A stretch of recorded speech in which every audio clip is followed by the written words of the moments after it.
Hi friend, कैसे हो आप लोग। তোমাদের জন্য আজ আবার একটু ব্লগ ভিডিও নিয়ে চলে আসলাম। ব্লগ ভিডিওটা হলো আমি আর আমার কাকা দুজন মিলে আজ জাম খেতে গিয়েছিলাম। আর জাম গাছ দেখে বুঝতেই পারছো কত বড় জাম গাছ। কি করে উঠবো ভাবছিলাম, ফাইনালি আমি আর কাকা উঠেই পড়েছিলাম। জাম গাছটা ছিল অনেক বড়, জাম গাছটা দেখে ভয়ও লাগছিল, তবু উঠে পড়েছি গাছে। আর এসেছি যখন জাম খেয়েই যাবো বাড়ি। দেখতে পাচ্ছি জামগুলো ছিল অনেক উপরে সরু সরু ডালে। কি করে পারবো বুঝতে পারছিলাম না, কোনো রকম একটা জামের ডাল পেরে নিয়েছিলাম।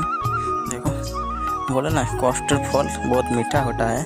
সত্যি জামগুলো অনেক সুন্দর মিষ্টি ছিল, খেতে অনেক ভালো। গাছে উঠে একটা ডায়লগের কথা মনে পড়ে গেল। हे हरिनाम हे कृष्ण जगन्नाथ प्रेमानंदे, हे क्या हुआ, हे क्या हुआ। শেষমেশ আমরা এতগুলো জাম পেরেছি। দেখো, হ্যালো বন্ধুরা, কাউরে যদি জাম খেতে ইচ্ছা হয় কমেন্টে বলো।